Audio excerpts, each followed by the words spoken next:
What's up mga boss, amo down.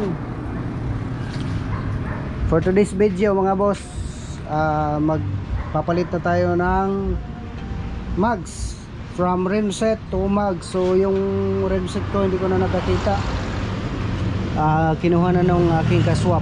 So yung kaswap ko ay color black. So ito yung mags nya, black. So may kasama ng gulong. So straight swap na kami. Yung pinalit lang namin yung aking disc plate. So binalik ko yung disc plate ko na original kasi yung sa kanya ay medyo manipis na. So dito sa front hindi ko na lang tinanggal dahil kapal pa naman. So ito lang yung gulong kukunin ko, ilipat ko sa likod. Kasi ito ay bibigay ko kay Mark.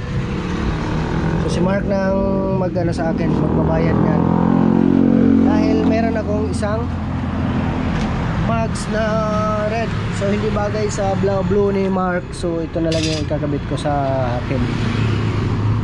Ito yung sa harapan at yung isa sa likuran yun. So siguro maganda-ganda siguro to. Dahil red, hindi masyadong malayo sa kulay. So, tignan na lang natin kung ano yung pwedeng babagawin. So nakapag-decide ako na mags dahil gusto ko namang subukan yung mags at i-vlog ko. Dahil maraming nag-request na pwede ba daw ikabit yung Raider mags sa ating Smash 115. So ito na yun. So sa nag-request at nagtatanong kung pwede ba, so dito na natin malalaman kung pwede ba o hindi. Pero meron na kaming kinonvert. So ito kay Rio. So naka Raider mags na rin siya. Yun.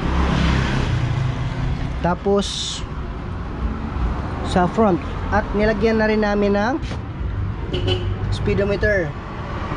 So sa akin ipapakita natin sa bali ma-demo natin kung paano natin gawin yung pagko-convert ng speedometer. Ito wala pa itong bearing dahil nandito pa yung spacer at saka papalitan ko ng panibagong bearing. So ito na yung bearing, kulang pa ito na isa. Okay, so problema ko na lang dito mga boss ay yung sa may caliper. So yung kabitan ng caliper kailangan natin ng bracket papunta doon. So titignan ko kung ano magagawa ko dito. Basta may pakita natin na may kabit natin. So yun na yun. Na natin ang bearing. So di na lang natin pinakita. Yan, may bearing na, saka may dust seal na sa kabila. Dito na side, dito natin nilalagay yung ating gearbox. Ito yung gearbox. Ang gamit natin gearbox ay sa XRM Trinity. So kung mapapansin nyo mga boss, yung sa Trinity natin meron yung kanto sa ilalim. Yung kanto, yung yan. Ayan. Kanto yan. So tatanggalin natin yung kanto na yan, magiging flat na yan para mapasok natin. So maibaon niya hanggang doon sa pinakailalim, may maitim na dyan. So may salpak natin ng todo dyan. Tapos yung gagawin natin, tatabasan natin ng ganito. So tatabasan natin ng grinder dito. So makikita natin mamaya kung ano yung sinasabi ko.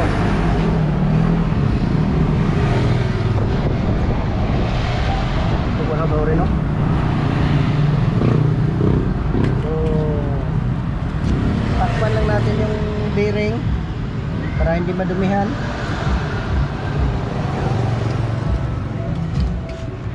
Tapos rat spot pala.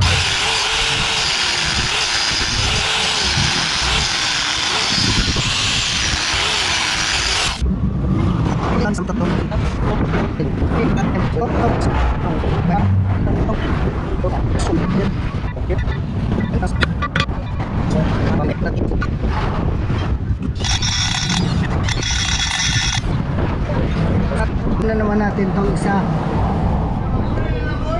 Ito. Sukat natin ito dito. doon? Pasok. Pasok. So ito, tatanggalin natin tong block na nakausap.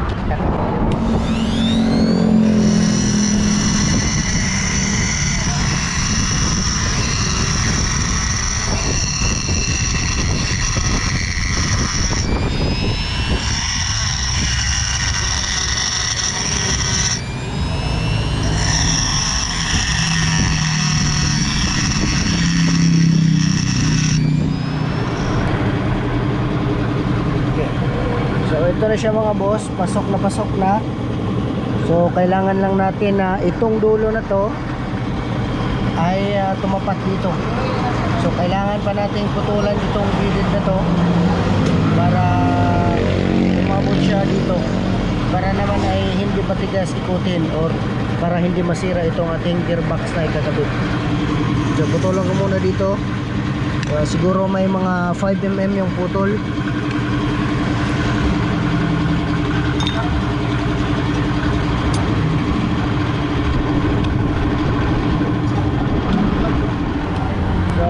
Ito na siya mga boss. So naputol yung video natin, naghang yung aking camera. So ito na siya. Yan. So okay, bali yung putol natin ay nasa 5mm yung tinanggal natin. At ito na siya.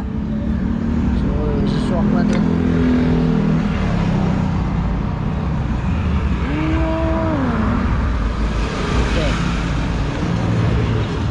Kailangan tumama yung pinakailalim. Yan. Okay. So ikakabit na lang natin. So yung gulong muna. So meron tayong ginawang spacer dito sa kabila. Yan. Ang spacer na ginawa natin ay 11.8mm.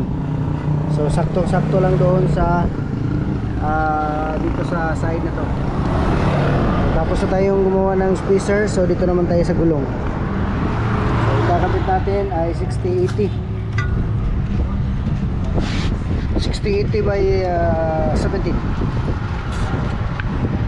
tubeless.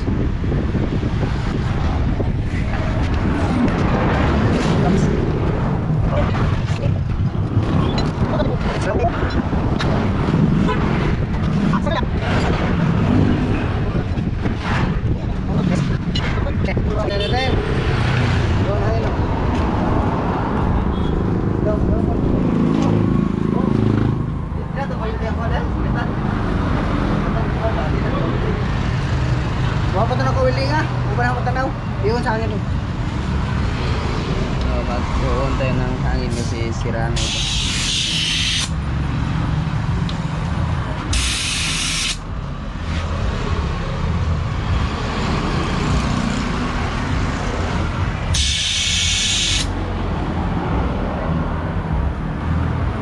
Ito na.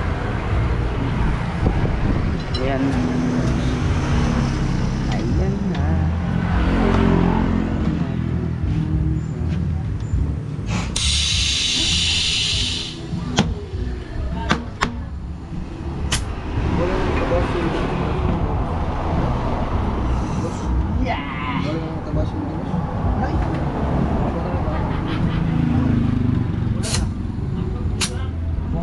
Drop down.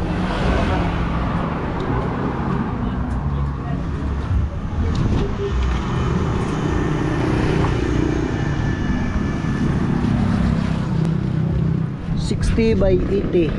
So sa harap. Wala na, tapos na ang laban. So ito na siya mga boss. Ay kapitan natin yung ating bagong caliper. So ito na yung resulta ng ating ginawa. Yan. So yeah.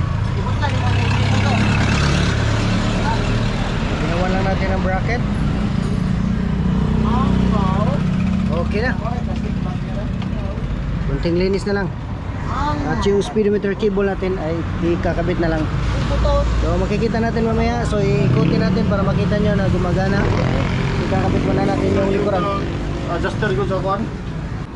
Pwede na lang ako magpa-video kay Mark kasi busy rin siya sa kanyang mugs. Kasi naikabit na rin yung kay Mark sa likod. Shout out kay Boss Ariel. Hoy, shout out, boss. Guba ang motor, boss. Pong stand. Shout out Boss Amo Agawon. Hoy, what's up mga bashers? Ito na oh, flat screw lang sa kalam. Basta mo na baso. Sugi sa mo eh. Isig kayo. Isugi, daan na ang pelandaan. Real talk mga mapre. Murag medyo na ipit ito ang dapita. Yan. So nakabit ko na yung speedometer cable. Yan, XR Mountain. Short lang ang ginamit. Tapos sa likod. Yan. Yan. Tapos function na rin natin yung ating speedometer. So medyo mainit. So ito ikutin natin. Yung ano? Yung ka? Yun o. Yun o. Okay. So, thanks for watching mga boss.